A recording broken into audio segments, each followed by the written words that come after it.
Are you looking for an alternative mowing solution?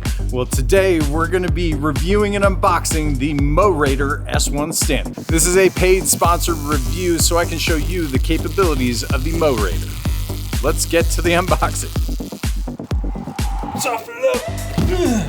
Now, this has been requested a few times to do an unboxing and a video for Mowrator, and I'm excited that it's here, and I will tell you this. It's as exciting as you guys thought it was. This is pretty cool. It's pretty much just a normal mower with a massive roll cage and a massive battery pack slapped on top of it. Now, if this is your first time getting to know the Mowrator in its simplest form is a remote control lawnmower. Mowrator comes in two different models. One is the S1 Advanced and the other is the S1 Pro all-wheel drive. And as you guessed, one is two-wheel drive, the other is four-wheel drive. I'll post a link in the description of the video so you guys can see a side-by-side comparison, but here is the gist. Both of them come with a 56-volt battery. They have run times up to 2.5 hours depending on how hard you push them, and the charge time takes about 90 minutes. The mowing slope rate is 45% on the S1 Advance, which comes out to about 24 degrees, and on the S1 Pro all-wheel drive, we are at 75. Cutting mow heights on the S1 Advance range between 1.8 inches on up to 4.6 inches, and the cutting height on the S1 Pro all-wheel drive is 1.5 to 4.3 inches. The Mowrator is loaded with safety options, and it's a must when you're dealing with an RC robotic brand like this. They put emergency stop buttons on the actual mower and one on the remote control. It's got a front bumper stop detection as well as ultrasonic sensor detection if anything were to come in front of the mower. It also stops the mower and halts the blade. Even the grass outlet cover has a sensor on it where if it's lifted without having the bag on it, it's also going to stop the blades. These are not lightweight models. The S1 Advance is 120 pounds and the S1 Pro all-wheel drive comes in at 135 pounds. Everything about this mower is heavy duty, from a laser welded full aluminum frame, a deep drawing steel blade disc, to the tungsten coated 21-inch blade. Absolutely crazy. Which only leaves one thing left. That's for the Ginja to hammer on this machine. Got my safety goggles. Now that we're safe, we can get rolling. Oh, buddy. Can we donut? Woo! Oh, yeah, buddy. So to show you, I'm going to engage the blades. I just hold these two buttons down. I hit the OK button saying I understand it's going to saw my feet off if I'm too close. Then I'm going to hit the left button to do 180 degrees, but you don't have to do that if you don't want to. I can hit the auto going forward button for cruise control, hit the OK button, and it goes forward. Then I only have to control my left to right actions, not my forward action. When I get to the end of the cut, I'm going to hit the back button to stop it. I can hit the right button to get it to do another 180 degrees. Now, if I don't want to use the cruise control, I don't have to. But again, everything is so smooth, it's buttery on this. If I just push a little bit forward, it goes slow. If I push all the way down, it goes much faster. So it's very responsive. And again, I don't have to hit the left turn button. I can do that automatically just like so.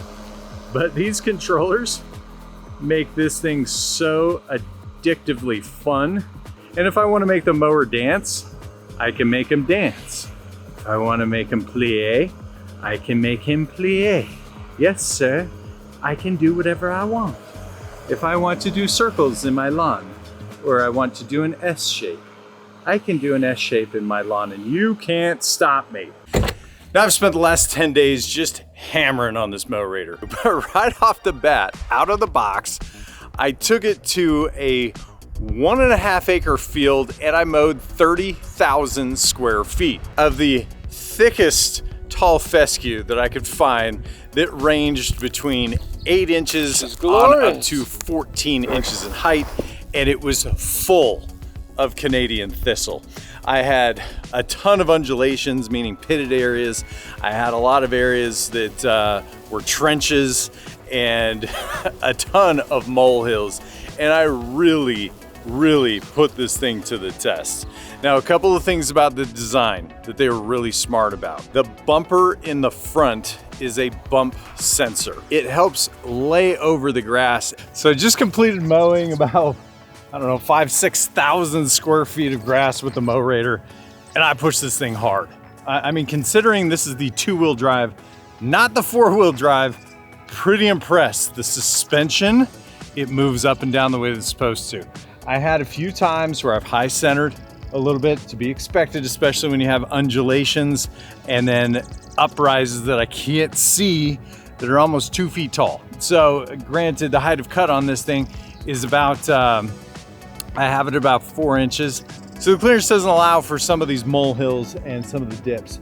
What I can say is the blade design and the suction was fantastic.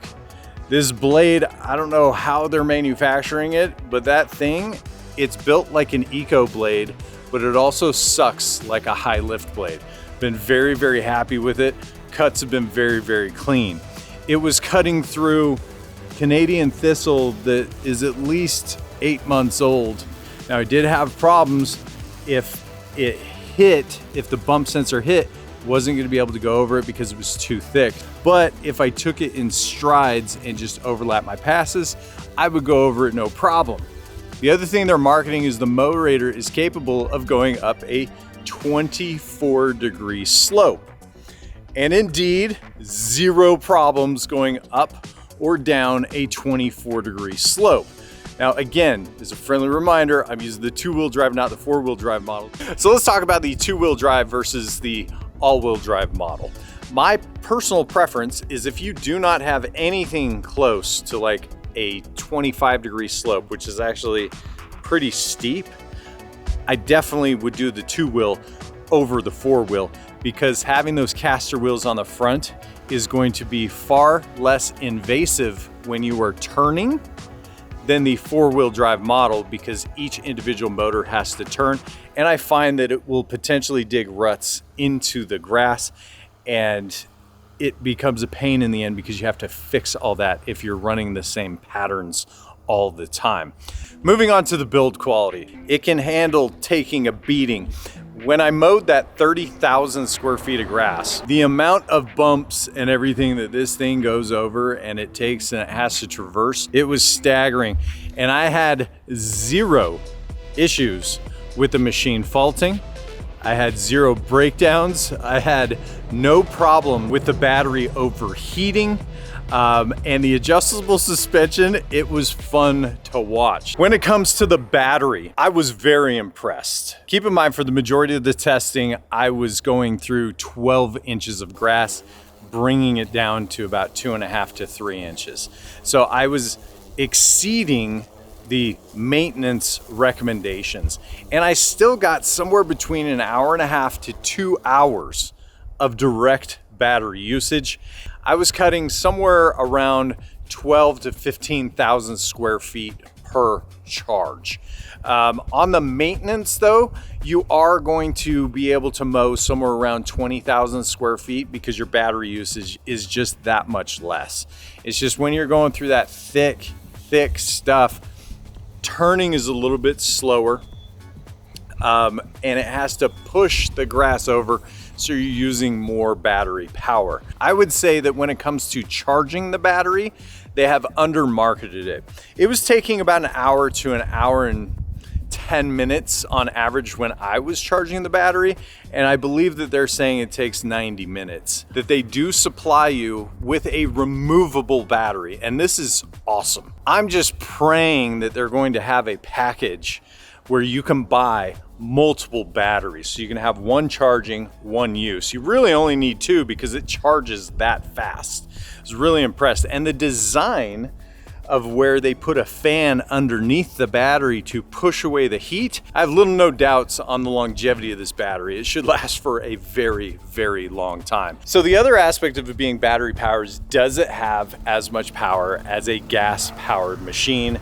And I have never said this before, but I feel like it has more power than a gas-powered machine. This is the first time you'll ever hear me say this, and I don't know if I'm gonna say it about any other machine. but this thing goes through bush and brush as if we were on a ride-on mower that was meant to bushwhack. I mean, it is incredible. I think I could count 2 times where I clogged it, and it was only because the grass that I went through was so dense and so sticky, it ended up clogging the bagger hole and didn't allow the materials to come out. And that happened twice over 40,000 square feet. So needless to say, you have nothing to worry about when it comes to power. Now I want you guys to understand something. I have not sharpened the blade. There's not even an etch in the blade. It's definitely not quite as sharp as it was when I started, but there's absolutely no pitting in this blade. Now I learned a bunch of practical uses for this machine. Number one annoyance for me is going underneath trees or by rose bushes. You don't have to worry about that at all anymore with this style machine. When it comes to a traditional mower, with you behind the mower exerting that energy, you are physically only going to be capable of walking at a certain speed. And unless you're like some of my friends that are above 6'7", you're not going to be mowing at 3.4 to 3.7 miles per hour. And I know that that doesn't sound like a lot, but if you try to walk that speed behind a mower, it is pretty significant. The other practical use on this is you want to mow 3 of your neighbor's lawns, you can, you're not going to get tired. Which brings me to a good point. You've got people like my father who has been through 69 different surgeries, and in the last year he had 3 back surgeries. He loves to get out and DIY, but he can't do it because of the limitations of his body, but he wants to. So this machine is a lifesaver for people that still want to have autonomy and they don't want to hire somebody to do it. And lastly, it's just cool, man. Like, I'm gonna be honest with you. I've been getting this thing out and everybody's geeking out on it. What I thought the experience was gonna be, it ended up being way better in the long run. But guys, if you have any questions, comments, or concerns, hit me up down in the comments down below. You know I'd love to help you guys out. Till next time, guys, this is the Ginja. We're using the Mowrator, slaying lawns.